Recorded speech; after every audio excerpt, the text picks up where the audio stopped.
उपस्थित असलेले सर्व माझे या सभागृहातील तरुण मित्र आणि मैत्रिणी, ज्यांना व्यक्तिगत पारितोषिक मिळाली त्यांचं मनपूर्वक अभिनंदन, आणि ज्यांना सांघिक पारितोषिक मिळाली त्यांचं मनपूर्वक अभिनंदन, आणि ज्यांनी विजेत्यांसाठी अतिशय चांगल्या प्रकारच्या शुभेच्छा व्यक्त केल्या आणि त्यांना पाठिंबा व्यक्त केला त्यांचं प्रचंड अभिनंदन. बऱ्याच वेळेला आपल्याला असं होतं की आपण ज्या वेळेला अशा कार्यक्रमांमधून स्वतःला अधोरेखित करण्याचा प्रयत्न करत असतो त्यावेळेला प्रत्येकाला कुतूहल असतं, आणि या वयामध्ये जास्ती कुतूहल असतं. खरं तर मी या सभागृहात आल्यानंतर ना आपल्या आदरणीय असणाऱ्या दोन्ही भगिनी अतिशय सुंदररित्या सूत्रसंचालन करतात, त्यांचंही मनपूर्वक अभिनंदन.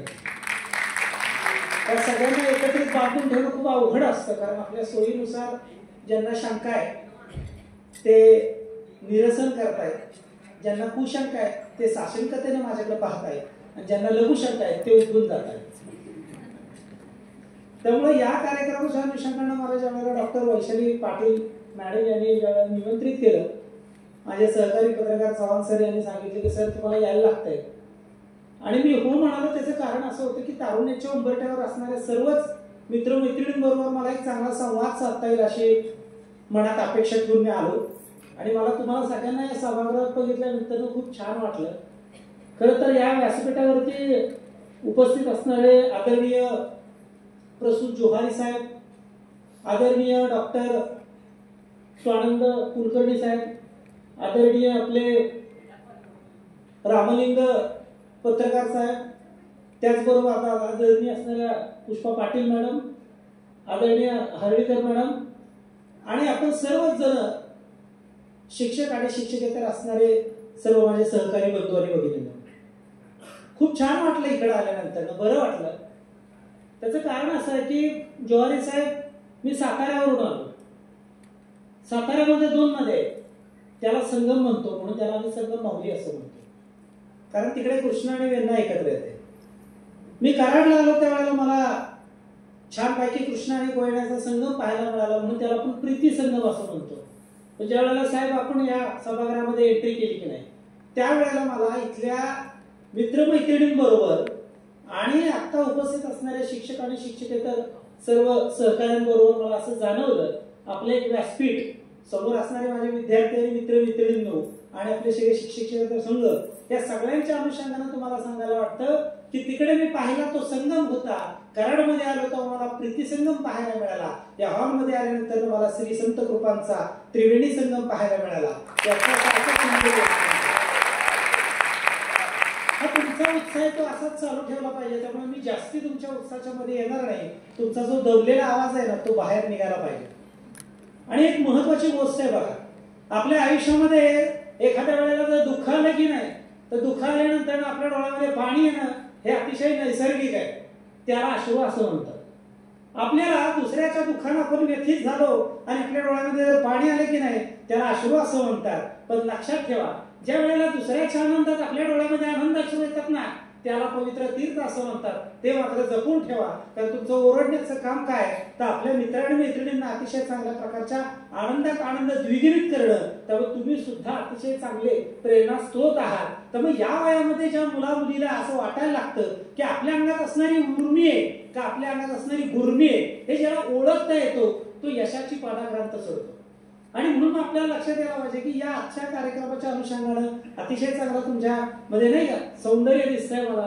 तुम्ही अतिशय छान परिधान केलेले कपडे, तुम्ही अतिशय चांगली हेअरस्टाईल केलेली, तुमचं व्यक्तिमत्व खूप चांगलं आहे. आणि ज्याच्यात शेवटी वेट लिफ्टर म्हणून माझा मित्र समोर आला आणि त्याने गळ्यात ते 3 मेडल घातले, मला वाकल्यासारखं झालं. किती यश मिळवतोस, जोरदार काळ आहे पाहिजे ज्याने राजकारणावरती आपलं नाव लिहिलं.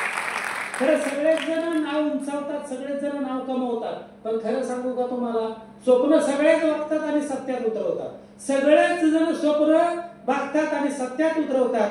तुम्हाला म्हणून सांगतो, जे चिरंजीवी तेच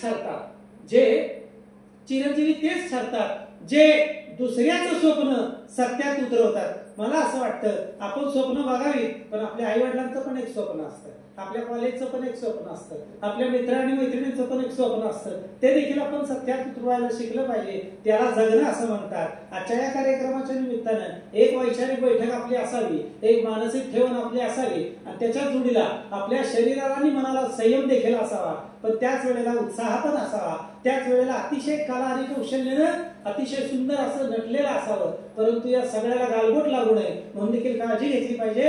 एका ज्येष्ठ नाटककाराला विचारण्यात आलं, तुझं सगळ्यात मोठं नुकसान कशात आहे? त्या विचाराला पुरस्कार देण्यात आलेला होता. ते सभागृह तुडुंब भरलेलं होतं आणि मुलाखतकार सातत्यानं सांगत होता, साहेब तुमचं नुकसान कशात आहे, साहेब तुमचं नुकसान कशात आहे. त्यांनी सातत्यानं सांगितलं की अजून तरी माझं काही नुकसान नाही. शेवटी ते मुलाखत घेणारं चिडलं. एवढ्या सगळ्या सभागृहामध्ये वारंवार विचारूनही त्याचं नुकसान नाही असं सांगतोय. मग त्याचा इगो हर्ट झाला आणि ज्या वेळेला तो दुखावला गेला तेव्हा त्यानं असं विचारलं, त्या मुलाखत घेणाऱ्या त्या पुरस्कारार्थीला, त्या नाटकाला विचारलं, समजा या कार्यक्रमातून घरी जाताना तुमच्या असं लक्षात आलं की तुमचं पाकिट चोरीला गेलंय, तर तुमचं नुकसान होईल का नाही होईल? ते मान डोलावते, नाही म्हणून सांगते. पुन्हा 5 मिनिटानंतर विषय बदलून त्याला विचारलं, साहेब तुम्ही घरी गेलात आणि घरी गेल्यानंतर असं कळलं की तुमच्या घरी ऐवज चोरीला गेलाय, तर तुमचं नुकसान होईल का नाही होईल? ते नाही म्हणतंय. मग पुन्हा 5 मिनिटानंतर विषयांतर करून पुन्हा त्यानं विचारलं मुलाखत घेणाऱ्यानं, साहेब आज संध्याकाळी तुमच्या घरी दरोडा पडला, तुमच्या नरड्यावर तलवार ठेवली, तर तुमचा जीव जाईल का नाही? मग सगळ्यात मोठं नुकसान होईल का नाही? ते नाही म्हणते. आणि मग शेवटच्या टप्प्यावर आल्यानंतर त्याने विचारलं, मग तुम्ही आम्हाला सांगा तुमचं सगळ्यात मोठं नुकसान कधी आहे? मी वारंवार विचारून तुम्ही आम्हाला गुपित सांगितलेलं नाही. त्यावर त्याने असं सांगितलं पुरस्कार त्यांनी, खरं सांगू का, जर माझं पाकिट चोरीला गेलं तर मी पुन्हा कमवून आणेन पैसे, जर माझा ऐवज चोरीला गेला तर पुन्हा प्रयत्नांची पर्याय कष्ट करेन आणि पुन्हा मी ऐवज आणेन, आणि जर माझा जीव जायची वेळ आली ना तर त्या दरोडेखोराच्या पाया पडीन आणि सांगेन सगळं घेऊन जा, खरं एकटा जीव सदाशिव आहे, जीव तेवढा माझा सोडून दे, तेवढं मात्र घेऊ नको. मग माझं सगळ्यात मोठं नुकसान कधी आहे? आपल्या सगळ्यांना सांगू इच्छितो, सगळ्यात मोठं नुकसान केव्हा आहे? तेव्हा ते पुरस्कार ते असं सांगतात, सगळ्यात मोठं नुकसान जोपर्यंत माझ्या आडनावाला डाग लागत नाही तोपर्यंत सगळ्यात मोठं माझं नुकसान नाहीये. मला असं वाटतं की आपण इथे सगळेजण आलेलो आहोत तर आपला आडनाव घेऊन इथे आलेलो आहोत. जरी एकटा आलेलो असलो तरी आपला आडनाव आहे, तो आपण जे वर्तन करतो, आपण जे वागतो, आपण ज्या पद्धतीने व्यभिचार करतो त्याने सगळ्यांना आपल्या आडनावाला डाग येतो. आपल्याला असं वर्तन ठेवता कामा नये. त्या उलट आपल्या आडनावाला साजेसं असणारं वर्तन, त्या उलट त्या आडनावाला असणारं साजेसं बक्षीस आणि कौतुकाला पात्र होणं जर आपण सगळं नाही चांगल्या पद्धतीने करू शकलो तर मला असं वाटतं तो सगळ्यात मोठा आपला स्वप्रतिमा उंचवण्याचं धोरण आहे, ते सगळ्यांनी आपण घ्यायला पाहिजे. आज खरं सांगू का, तुम्ही सगळेजण इतकं छान आवरून आले ना, मला कुठच्याही प्रकारचा उपदेश करायची इच्छा नाही, मला कुठच्याही प्रकारचा तुम्हाला सल्ला द्यायची इच्छा नाहीये, पण मी माझं मत व्यक्त करतोय, मी माझ्या भावना व्यक्त करतोय, ते मात्र तुम्ही समजून घेणं जास्ती आवश्यक आहे. याच वयामध्ये जर आपल्याला किंमत कळली तर जगायला हिंमत मिळते. याच वयात जर आपल्या सहवासातणारे संगत आणि ज्याच्या मांडीला मांडी लावून बसतोय ती पंगत चांगली असेल तर आपलं व्यक्तिमत्व चांगलंच बनतं. पण लक्षात घ्या, चांगलं व्यक्तिमत्व म्हणजे लिननचा कपडा नव्हे, चांगलं व्यक्तिमत्व म्हणजे डोळ्यावरती गॉगल नव्हे, चांगलं व्यक्तिमत्व तो कुठला परफ्यूम मारलाय त्याला चांगलं व्यक्तिमत्व म्हणत नाही. चांगल्या व्यक्तिमत्वामध्ये ऑनलाईन मध्ये आपण गॅजेट वापरतो आणि खरेदी करतो त्याला चांगलं व्यक्तिमत्व म्हणत नाही. चांगलं व्यक्तिमत्व म्हणजे तुम्ही ज्या गाडीवरती इथं आलात त्याला चांगलं व्यक्तिमत्व म्हणत नाही. चांगलं व्यक्तिमत्व म्हणजे तुम्ही अतिशय छान आता आवरून आलाय म्हणून छान दिसताय त्याला चांगलं व्यक्तिमत्व म्हणत नाही. चांगलं व्यक्तिमत्व कोणाला म्हणायचं? चांगलं व्यक्तिमत्व ज्या मुलाला, ज्या मुलीला, ज्या युवकाला, ज्या युवतीला शेताला खत, घरातलं मत आणि समाजातली पत ज्याला सांभाळता ते जोपासता येते ती एक खरं व्यक्तिमत्व.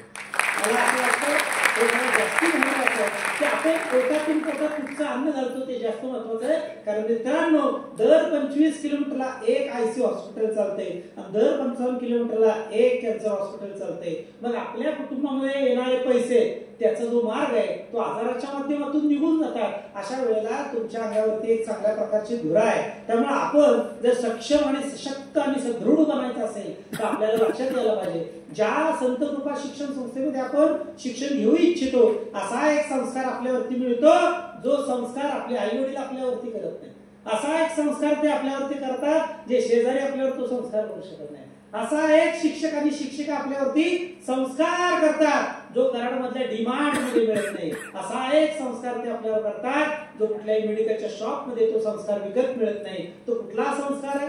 तो संस्कार हा आहे की ज्या वेळेला आदरणीय मॅडमचं नाव घेण्यात आलं आणि सगळ्या विद्यार्थ्यांनी कावा केला आणि त्यांना प्रमाणपत्र येताना तुम्ही प्रोत्साहन दिलं, तो संस्कार आहे. त्या संस्काराचं नाव आहे नसतात मर्यादा शिक्षकाच्या अभिव्यक्तीला. नसतात मर्यादा शिक्षकाच्या अभिव्यक्तीला तो उतरवित असतो मनातल्या कलाकृतीला. तो उतरवित असतो मनातल्या कलाकृतीला. ज्ञान विज्ञान आणि साहित्य कला याही गोष्टींनी भावलेला.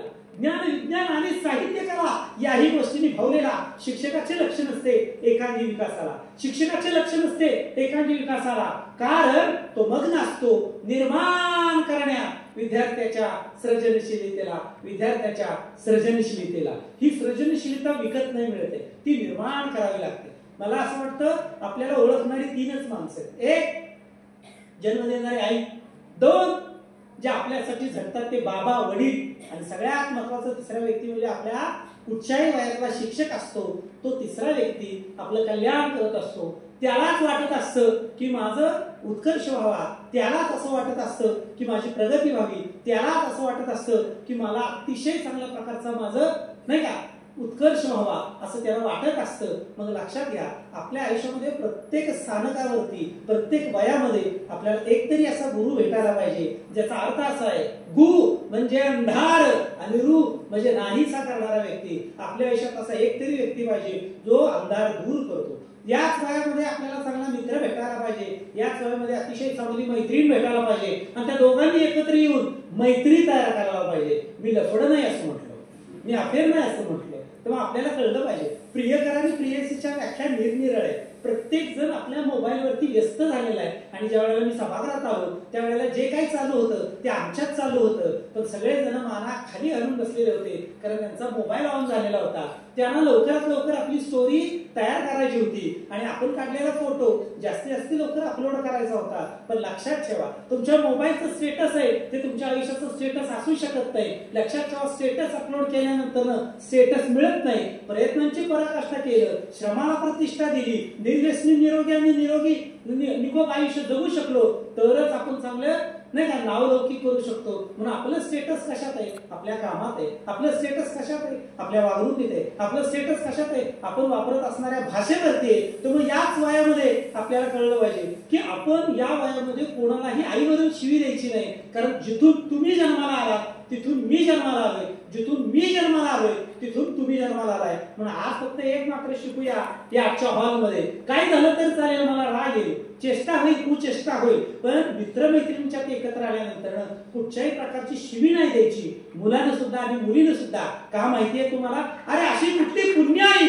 तिच्या पोटी जन्म आलो, अशी कुठली पुण्याई तिच्या पोटी जन्म आलो. लाख जीवजंतू येते मात्र मी माणसात आलो, लाख जीवजंतू येते मात्र मी माणसात आलो. मी डुक्कर नाही झालो, मी ससा नाही झालो, मी मच्छर नाही झालो, मी गेंडा नाही झालो, मी साप नाही झालो, मी म्हैस नाही झालो, मी रेणूक नाही झालो. अशी कुठली पुण्याई तिच्या पोटी जन्म आलो, लाख जीवजंतू येते मात्र मी माणसात आलो. आईच्या गर्भामध्ये 9 महिने 9 तास 9 मिनिटं 9 सेकंद सगळेजण वाढलो सुस्तवलेल्या आजगारासारखे. तिनं काय दिलं आपल्याला?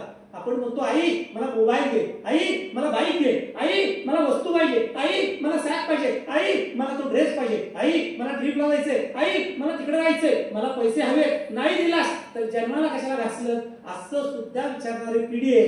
त्यांना सांगू इच्छितो, तुझ्या त्याच गर्भामध्ये राहिल्यामुळं तुला 2 डोळे, 2 हात, 2 कान, 2 पाय, जठर, यकृत, स्वादुपिंड, किडन्या, फुकटा सरसकट मिळाला. म्हणून आईला आणि वडिलांना कधी विचारायचं नाही तुम्ही माझ्यासाठी काय केलं. आपण म्हणूया मी तुमच्यासाठी काय करतो ते मात्र तुम्ही नक्की बघा. अशा प्रकारचा सेल्फ टॉक जर आपला जागा झाला, अशा प्रकारचं स्वगत आपलं जागृत झालं तर तुमच्यासारखी मुलं मुली शोधूनही सापडणार नाही, कारण तुम्ही अतिशय संयमानं हा कार्यक्रम हाताळताय आणि या कार्यक्रमाचा निश्चितपणाने तुम्ही आनंद घेता आला पाहिजे, आवाज यायला पाहिजे, टाळ्यांचा कडकडाट झाला पाहिजे, सगळ्यात महत्वाचं नाचायला पाहिजे, वाचायला पाहिजे. पण लक्षात घ्या, या सगळ्याला गालबोट लागू नये म्हणून देखील आपण काळजी घेणं जास्ती गरजेचं आहे. म्हणून याच वयामध्ये आपल्याला लक्षात येत येत नाही की आपण जे करतो ते नेमके काय आहे, आपल्याला समजत नाहीये. आपण 5 मिनिटाच्या गाण्यांमध्ये किंवा 3 तासाच्या चित्रपटांमध्ये आपण स्वतःला विसरून जातो आणि जिथं त्या मुलाला नायक बनायचे तिथे तो खलनायक बनतो,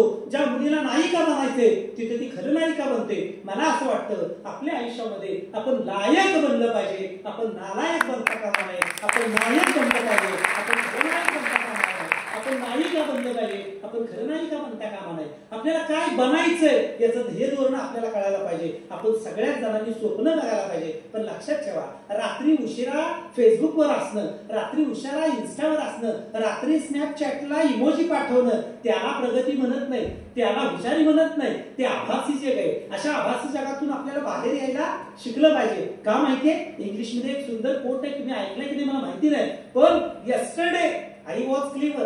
Yesterday I was clever, so I decided to change the world. But now today I am wise, so now I decided to change myself.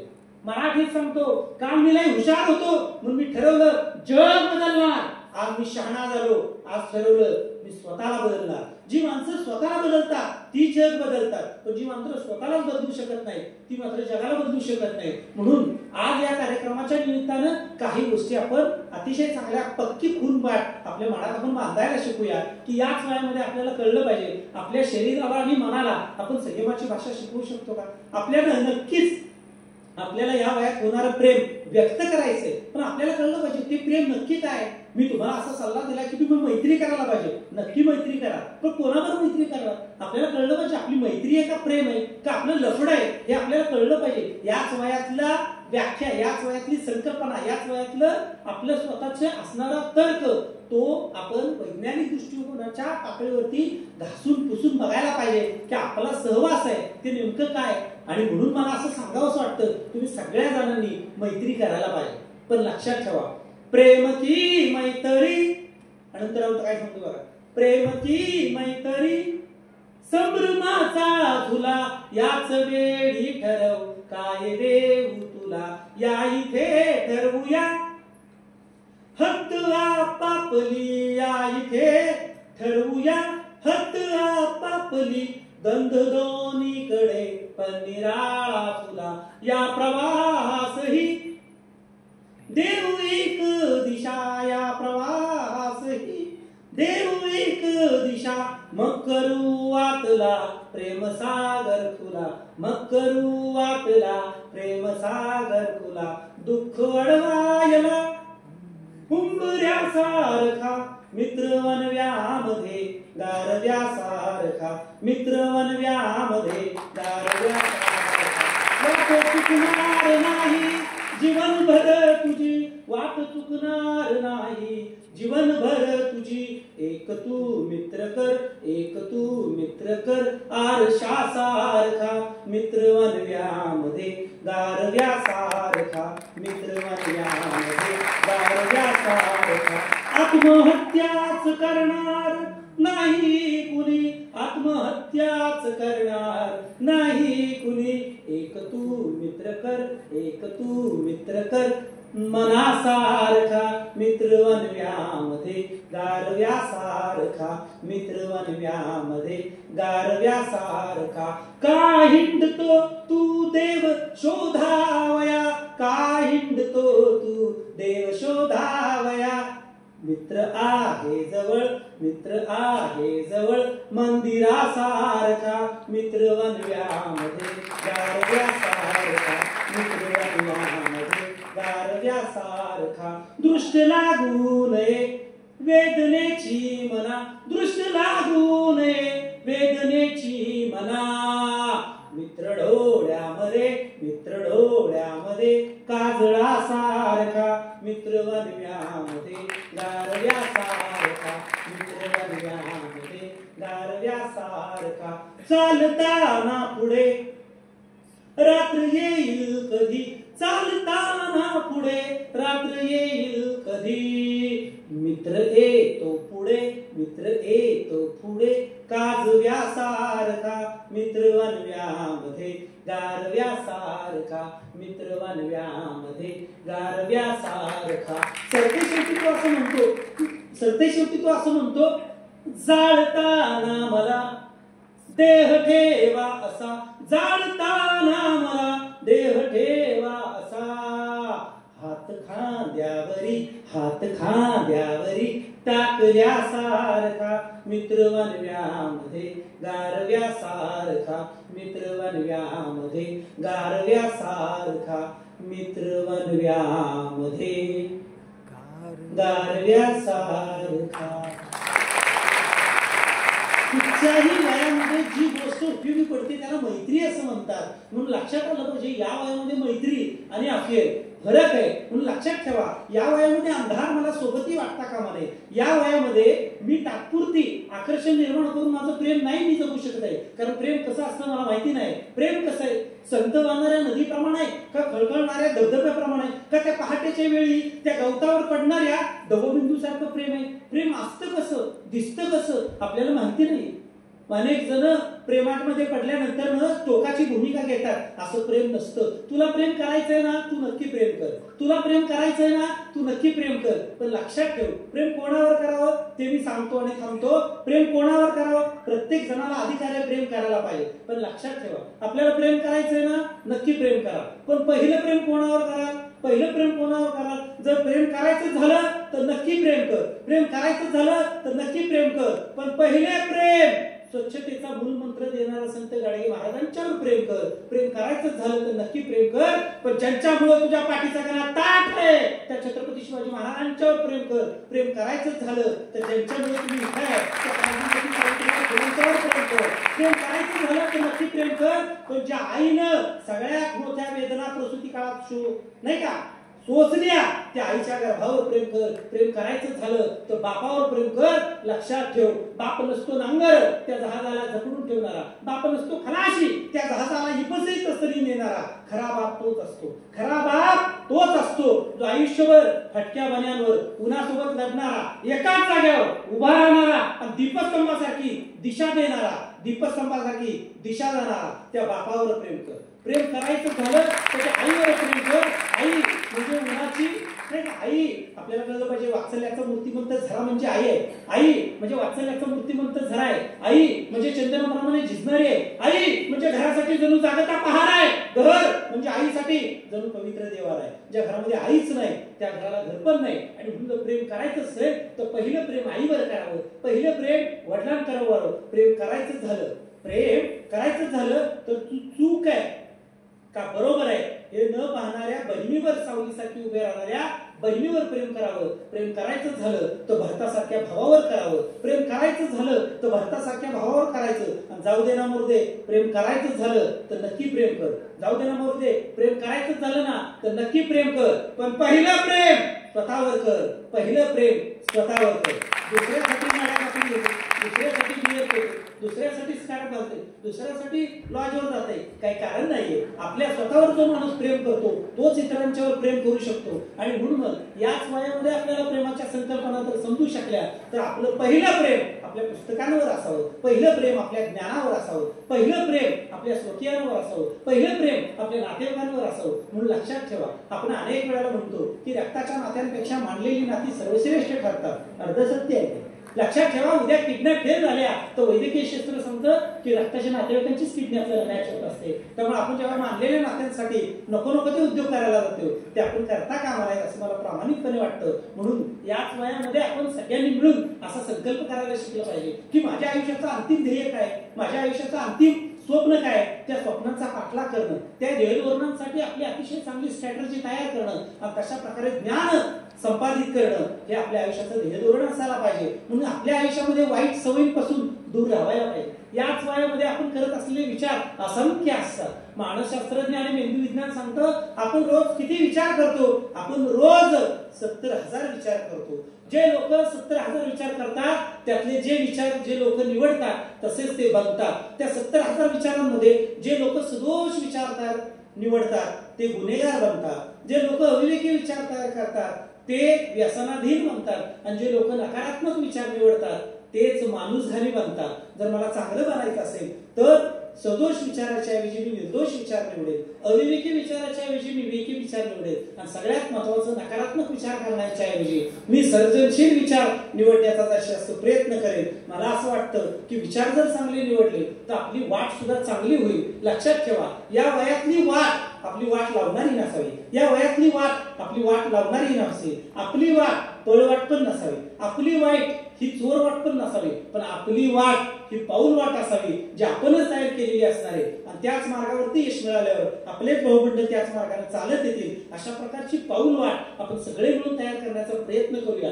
ज्या शिक्षण संस्थेमध्ये तुम्ही शिक्षण घेत आहात तिथं अतिशय चांगलं वातावरण आहे, अतिशय उच्च विद्या विभूषित असणारी मंडळी आहे. अशांच्या सानिध्यात राहून आपण आपलं जगणं अवघं सुलभ करावं आणि आपल्या जगण्याला अतिशय चांगल्या प्रकारचा अर्थ प्राप्त होण्यासाठी आपण त्यांच्याकडून ज्ञानार्जनाचं काम करायला शिकलं पाहिजे. कारण तुमचं खरी मिळकत ही तुमची मालमत्ता नाहीये, तुमची खरी मिळकत ही तुमची नीतिमत्ता आहे. त्यामुळे आपल्याला या वयामध्ये नीतिमत्ता कळायला पाहिजे. तुझ्याकडे किती प्रॉपर्टी आहे याला कोणी विचारत नाही, पण तुझं किती नीतिमत्ता चांगली आहे त्याच्यावर बऱ्याच गोष्टी ओळखल्या जातात. म्हणून आपल्याला या वयामध्ये आपल्या वया इतकी माणसं जोडता आली पाहिजे, ते खरं व्यक्तिमत्व आहे. म्हणून लक्षात आलं पाहिजे आपलं वय आहे तेवढे आपल्याला एखाद्या लेखकाची नावं सांगता आली पाहिजे, पुस्तकाची नावं सांगता आली पाहिजे. कारण या देशातल्या तरुणांचं किंवा तरुणांचं उज्ज्वल भविष्य कशात आहे, त्यांच्या ओठी असणाऱ्या गाण्यांमधून आहे असं स्वामी विवेकानंद सांगतात. त्यामुळे आपण ठरवता आलं पाहिजे की आपलं स्टेटस आहे ते कुठच्या गाण्यांचं आहे.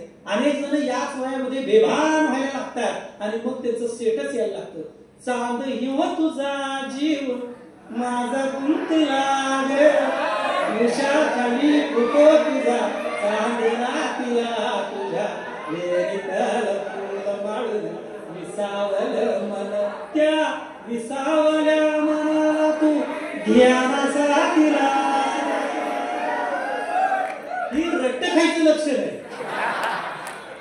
आणि म्हणून आपल्याला कळलं पाहिजे आपण आपल्या मनाबरोबर हेळसांड करता कामा नये. मनाला नवचैतन्य निर्माण करणारी गोष्ट आपल्याकडे असायला पाहिजे. खरं सांगू का, मुली सुद्धा यामध्ये काही कमी पडत नाही. मुलाला 3 तासाचा चित्रपट पाहिल्यानंतर त्याला वाटतं मी सलमान आहे आणि मुलीला असं वाटायला लागतं ती करीना कपूर मीच आहे. ती करीना तू काहीच करीना.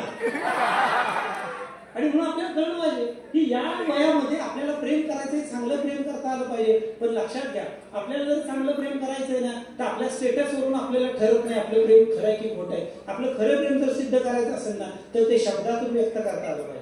त्यामुळे आपल्याला लक्षात यायला पाहिजे की अनेक वेळेला शब्दांमधलं प्रेम काय असतं तेही आपल्याला कळलं पाहिजे. कवी कुसुमराज असं म्हणतात, एखाद्यावर जीव लावून आता सोडून द्यावं म्हणतो, एखाद्यावर जीव लावून आता सोडून द्यावं म्हणतो, जे जे तुला हवं ते ते तुला मिळू दे. आणि भाग्यवान या शब्दाचा अर्थ आहे तुझ्याकडे पाहून मला कळू दे. इतकं परोपकारी असणारं प्रेम आपलं असायला पाहिजे. नाहीतर आपलं हिंसा निर्माण करणारं प्रेम आपल्याला बंदिवान बनवतं आणि गुन्हेगार म्हणून आयुष्यभर आपण आतमध्ये सडक राहतो. असलं प्रेम उपयोगाचं नाही. आपल्याला प्रेम करायचंय आणि प्रेम मिळवायचंय. प्रेम करण्यायोग्य आपण बनायला पहिल्यांदा शिकलं पाहिजे. लक्षात घ्या, आपण ज्यांच्यावरती प्रेम करू इच्छितो त्यांचं आपल्यावर प्रेम आहे का याचाही आपण मागोवा आणि विचार करायला शिकलं पाहिजे. कारण या वयातलं प्रेम असतं ते प्रेम खरं नसते, ते तात्पुरते आकर्षण असतं. जर प्रेम करायचंच असेल तर आपण संतोष महाडिक यांच्यासारखं प्रेम करूया की ज्यानं आपल्या देशसेवेसाठी प्रेम निर्माण केलं. तुम्हाला कल्पना असायला पाहिजे, आपण जी गाणी गातो ती नाही जकासवरची गाणी गातो आणि तसंच आपलं भविष्य असतं. म्हणून आपण जे उडत्या चालीची गाणी म्हणतो ते आपलं भविष्य नाहीये. जर तुम्हाला गाणं गायचंच आहे ना तर माझा मित्र कर्नल संतोष महाडिक ज्यावेळेला अनंतात विलीन झाला त्यावेळेला त्याने एक पोस्ट केलेली होती आणि ते व्हॉट्सअपला गाणं पाठवलं होतं. त्याची सुवैध पत्नी आदरणीय लेफ्टनंट आणि आता कॅप्टन झालेली स्वाती महाडिक हिने अतिशय सुंदर अशी आम्हाला व्हॉट्सअपला गाणं पाठवलं आणि सांगितलं की तिथून निघताना Santosh is no more with you, Santosh is no more with me, Santosh is no more with us. आणि एक पोस्ट केली की this song is dedicated by Santosh. आणि ते त्यांना प्रसारित केलेलं आहे आणि ते गाणं तयार झालं पेशावरमध्ये. ज्याला पाकिस्तान मधल्या दहशतवाद्यांनी मारलं तिथं तयार झालेल्या त्या गाण्या तो ऐकतो आणि आपल्या कार्तिकेय स्वराज नावाच्या मुलाला पण तिने ते गाणं ऐकायला सांगितलं. माझ्या मुलालाही ते गाणं ऐकायला सांगितलं, पण ते मात्र पलीकडे बनलेलं तयार नव्हतं. पण तरी सुद्धा संतोष हा कशा पद्धतीने महाडिक हा देशभक्त होता. तो 150 फुटांच्या झाडांवर जाऊन अनेक पक्षांचे आवाज काढून खाली किती दहशतवादी तो सांगायचा. त्यानं अनेक स्टिंग ऑपरेशन केलेली होती आणि तो देशसेवेसाठी पछाडलेला होता. आजही हमदर्द नावाचा एक प्रकल्प तो त्याच्या नावे त्याचे मित्र तिकडे चालवतात, त्याला मैत्री असं म्हणतात. तो अनंतात विलीन झाला, पण विचाररूपी तो आमच्यात आणि तुमच्यात तसाच आहे. अख्खा भारत देश सातारा जिल्ह्यामध्ये लोटलेला होता, कारण तो अनंतात विलीन झालेला होता. पण त्याच वेळेला त्यानं 2 दिवसापूर्वी जे आम्हाला गाणं पाठवलं होतं, ते गाणं किती सुंदर होतं बघा. आपण आपल्या मुलामुलींना काय शिकवत आहोत याचं देखील भान आपल्याला यायला पाहिजे. ते गाणं पेशावरमध्ये तयार झालेलं होतं, पण ते गाणं त्याच्या मुलामुलीला त्यानं ऐकवलं आणि संस्कार काय असतो ते त्याच्याकडून मला शिकायला मिळाला. ते गाणं असं होतं, कलम की वो जगह थी वो वही है. अरे ज्यांनी त्याला मारलं त्यांच्यातलं गाणं ऐकणं इतकं सोपं नाही. कलम की वो जगह थी वो वही है, पर उसका नाम तक बाकी नहीं है. कलम की नोक पे नुकता है कोई, वो सच है भला झुकता है वही. वो जिस बचपन का थोड़ा और जीना था, और जिसने माँ तुम्हारा ख्वाब सीना था, मुझे माँ उससे बदला लेने जाना है. मुझे दुश्मन के बच्चों को पढ़ाना है, मुझे दुश्मन के बच्चों को पढ़ाना है. अरे आपल्या शत्रूच्या सुद्धा मुलांच्या हातात बंदुका येऊ नये म्हणून त्याने शिक्षण आणि प्रशिक्षण हे दोन्ही ऍक्सेप्ट केलं. ज्यांनी स्वतःसाठी स्वतःचं बलिदान या देशासाठी दिलं त्याचे हे वागणं आहे. मला असं वाटतं आपल्या देशामध्ये साताऱ्याची जिल्ह्याची संस्कृती आहे. आपण देशसेवा पण चांगली करू शकतो, आपण कृषी सेवा पण चांगली करू शकतो. मला असं वाटतं आपल्या सगळ्यांच्या मध्ये हे चांगल्या प्रकारचे विचारांची मूल्य जर आपण चांगल्या पद्धतीनं नाही का रोवू शकलो, जर चांगल्या प्रकारचा बीजांकुर आपल्यामध्ये फुटून आला तर आपण सुद्धा वटवृक्ष बनू शकतो. आणि म्हणून मग आपण समाजाच्या प्रती, कुटुंबाच्या प्रती आणि आपल्या मित्रमैत्रिणींच्या प्रती काय काय उपयोगी पडतो त्याला चांगलं व्यक्तिमत्व असं म्हणतात. मला असं वाटतं तो तुमचा आजचा जो कार्यक्रम आहे त्या कार्यक्रमाचा अतिशय चांगल्या पद्धतीने तुम्ही आनंद घ्यायला पाहिजे. हे अविस्मरणीय क्षण असतात, परंतु कोणाला दुखावेल अशा प्रकारचा आनंद नको. मला अशा आनंदाची आवश्यकता आहे ज्यातून आनंदाची निर्मिती होईल. मला अशा आनंदाची गरज नाही ज्यातून माझ्या वाट्याला दुःख निर्माण होईल. तेव्हा आनंद हा सगळ्यांनाच व्हायला पाहिजे. जर तुम्हाला हसायचंय ना तर इतरांसहित हसा, हसायचंच असेल तर इतरांसहित हसा.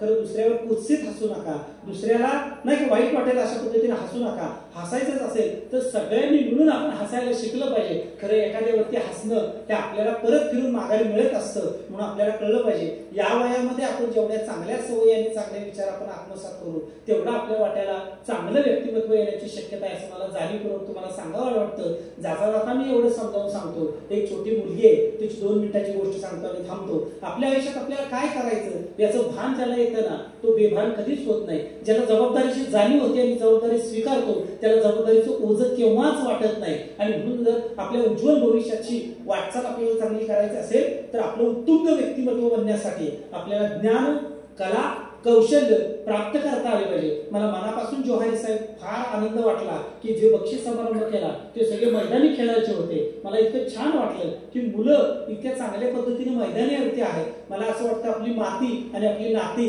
आपण विसरू नये आणि आपण मैदानी खेळ खेळायचे देखील आपण दूर करू नये. कारण ज्या वेळेला मोबाईल आपल्या हातामध्ये आला त्याच वेळेला आपलं मानसिक अपंगत्व आपल्या वाट्याला आलं.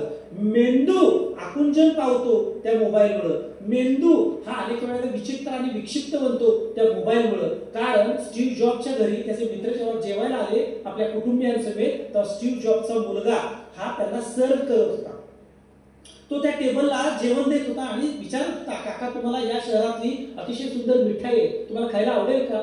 आणि ते प्रभावित झाले की माझा मुलगा बाहेरच्या हॉलमध्ये मोबाईलवर बसलाय आणि तू जगाला शोध लावलास त्या ऍपलचा, इतकं मोठं तंत्रस्नेही तू बनलास, तुझा पोरगा मात्र ठोकळ्याचा मोबाईल वापरतोय, त्याने हातातही घेतला नाही 2 तासात, तो आम्हाला पाणी देतोय, तो आम्हाला मिठाई देतोय, तो आम्हाला जेवण सर्व करतोय. स्टीव्ह जॉब्स आम्हाला खरं खरं सांग हे तुला कसं शक्य झालं, तुझा मुलगा मोबाईल शिवाय राहूच कसा शकतो. त्यावेळेला त्याने असं सांगितलं, माझ्या मुलाला मी शोध लावताना एवढंच सांगितलं, जग एकत्रित यावं म्हणून मी संशोधन करतोय, पण मित्रा बाळा समजावून घेण्याचा प्रयत्न कर.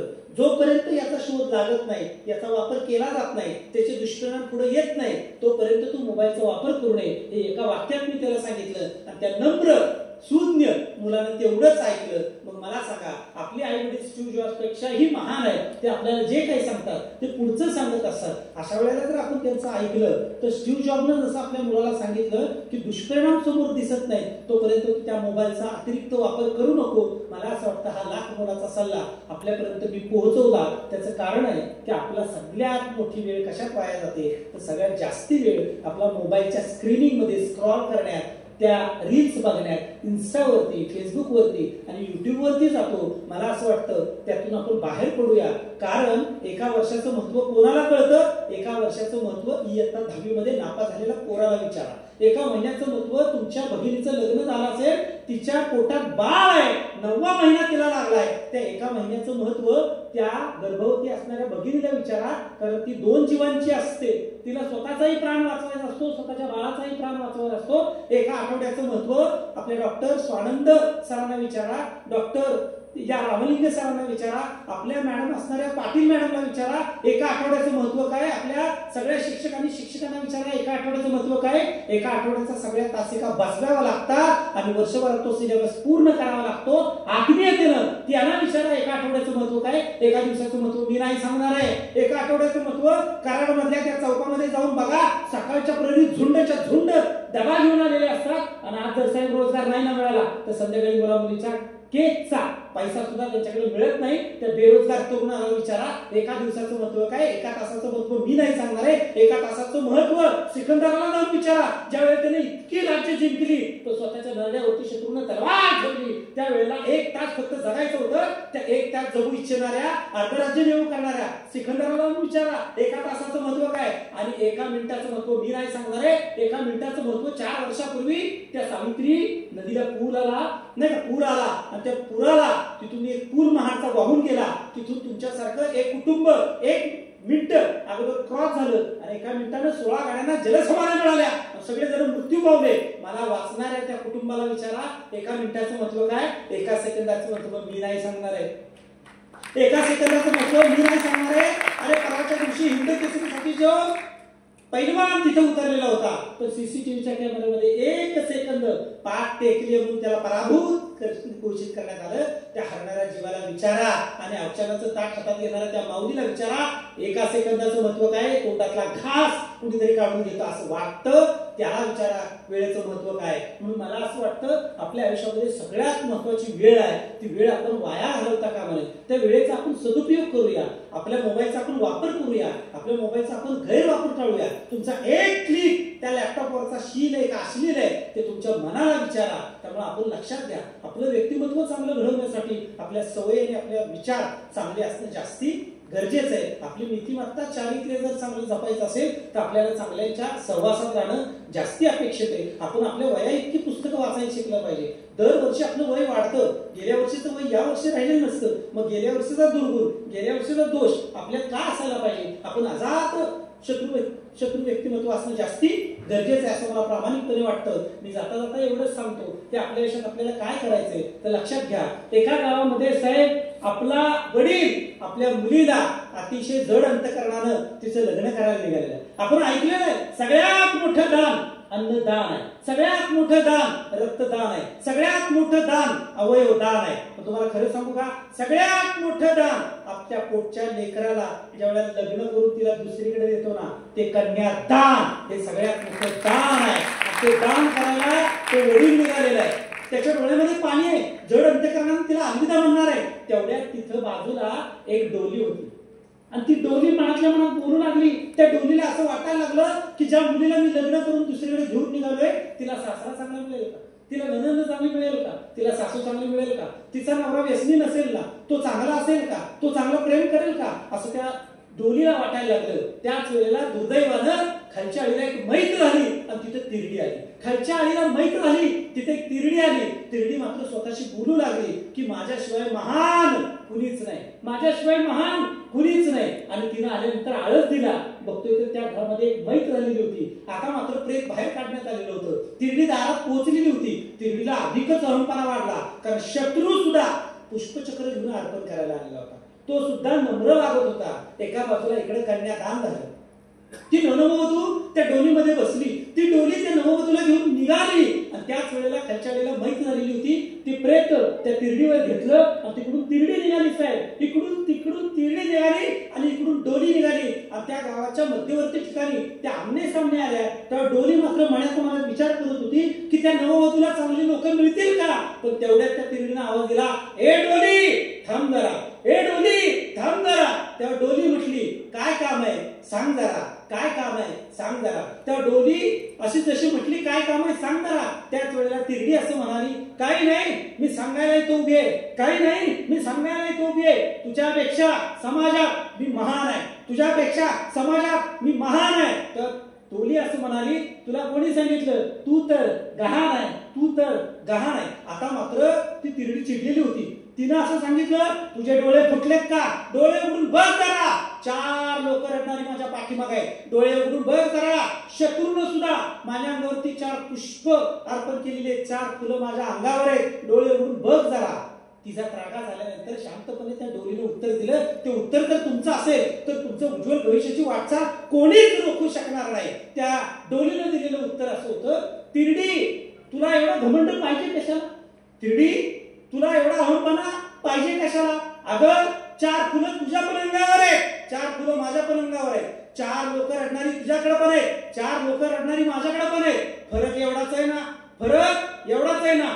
तू कुणाच तरी कुटुंब उद्ध्वस्त करून निघाली आणि मी कुणाच तरी कुटुंब उभं करायला निघाली, मी कुणाच तरी कुटुंब उभं करायला निघाली. मला असं वाटतं की आपण सगळ्यांनी कुटुंब उभं करायला शिकलं पाहिजे. पळून जाणं, लग्न करणं, न सांगता विश्वासघात करणं, ह्या गोष्टी चांगल्या नाही. आपल्या आयुष्यामध्ये मान सन्मान आणि आत्मसन्मान चांगला असायला पाहिजे. आपल्या आयुष्यामध्ये घात, अपघात आणि विश्वासघात असता कामा नये. म्हणून चांगल्या व्यक्तिमत्वासाठी आपण चांगल्या विचारांची कास धरूया. आपण जितकं चांगले विचार करू तेवढं व्यक्तिमत्व प्रगल्भ उन्नत बनू शकतं. एवढंच मला तुम्हाला सांगायचंय. माझी वेळ इथे संपत आलेली आहे. याच्यापेक्षा जास्त बोलणं उचित नाहीये. नाहीतर माझ्या हातात माईक आणि माझंच ऐक असं तुम्ही म्हणणार आणि मनातल्या मनात तुम्ही काउंटडाऊन करणार. आता बास करतो तुझी काय बास झाला, आता आम्हाला आता भरपूर झालं. मला असं वाटतं वेळेची मर्यादा तुम्हाला पण आहे, वेळेची मर्यादा मला पण आहे. पण मी एवढंच सांगेन जाता जाता, आपल्या आयुष्यात जर आपल्याला काय करायचं असेल तर एवढंच सांगतो आणि थांबतो. आभाळाचे लावून पंख धरतीला या गाला फेरे, आभाळाचे लावून पंख धरतीला या गाला फेरे. मातीचे यारून कधी फिटून फिटत असतं का रे, मातीचे यारून कधी फिटून फिटत असतं का रे. सत्ता पैसा 4 दिवस त्याच्यासाठी नको माजू, सत्ता पैसा 4 दिवस त्याच्यासाठी नको माजू.